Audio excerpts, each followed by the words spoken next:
will leave it to Liverpool to leave it late, as it were. I think my heart is still trying to get out of my chest. But they pulled it off.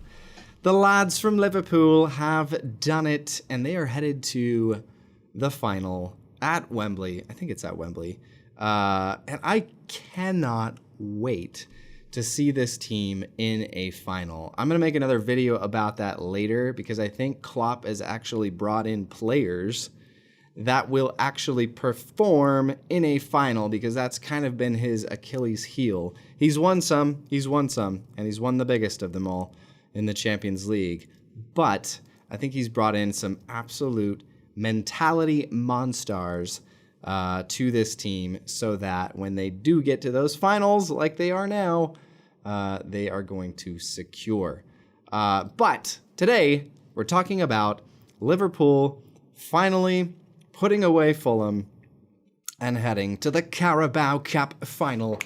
And yeah, you're going to hear my fake British accent come out every once in a while. I just can't help it. You know, when you talk about Liverpool, you got to have a little bit of that British accent. And I'll kind of go in and out of the Scouse as well. Jamie Carragher, Steven Gerrard.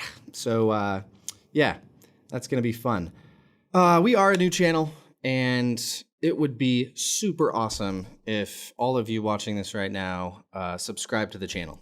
We're brand new. I think this is our second video. And we want to create a community for Liverpool fans. And this is just the beginning. This was a game that was always going to be difficult to put away a team like Fulham in their own stadium, Craven Cottage. It was always going to be tough. And I thought the lads were up for it from the beginning. I thought the first half was much better than the second half. The second half looked like we were tired. But I thought in the first half, midfield dominated. We were winning 50-50s all over the pitch. It felt like McAllister was just, I mean, every time the ball was 2 or 3 yards from the opposition, he was there to gobble it up. And that first half was solid. Nunez was everywhere. Didn't have the best game. I thought our front three outside of Lucho really didn't perform. Even Jota, when he came on, it was like, okay, time for some Jota magic. Didn't have it today.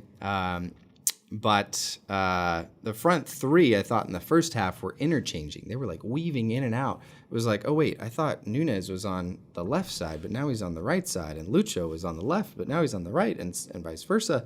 And I think that was causing a lot of problems for the opposition. Only resulted in one goal, thankfully, kind of a fluke goal, too. Weird double deflection that the keeper probably should have saved.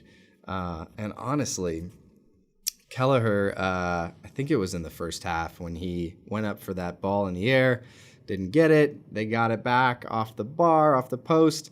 And then we had a break. That was quite the sequence. So it could have gone either way. It could have gone either way, but it went our way. So, excelente.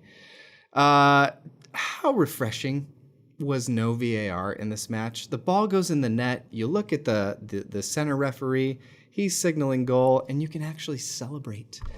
You don't have to wait 3 or 4 minutes to see if they scored. It's like, oh, this is so good.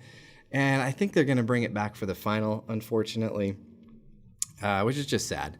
But no VAR. Oh, it's just so good. It's like the good old days. How good is Connor Bradley?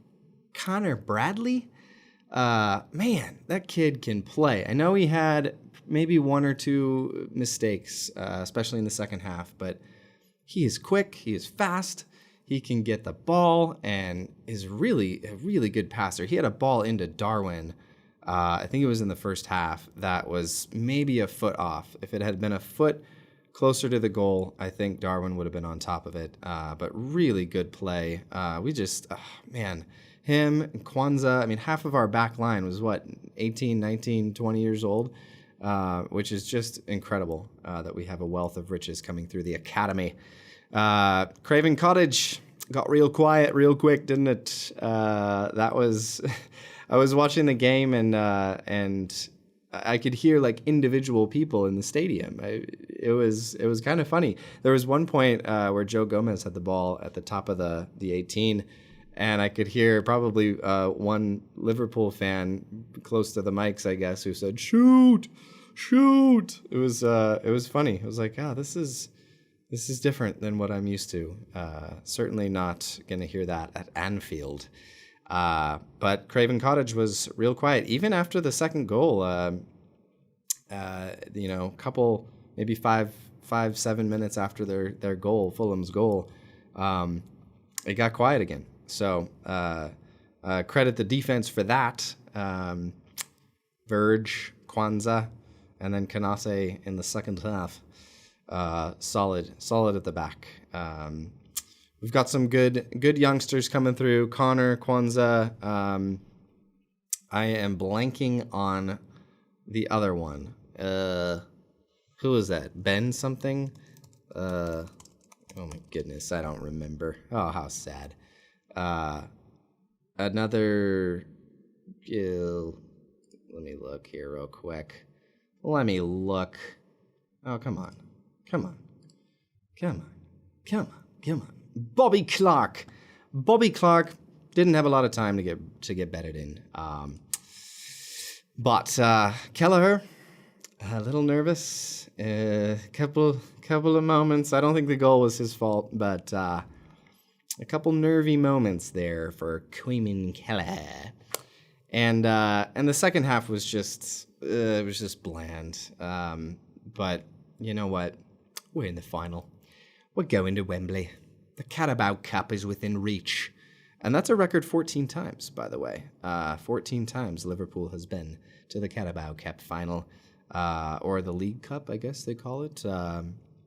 So we are well in position to capture our first trophy of this beautiful season that we are all a part of.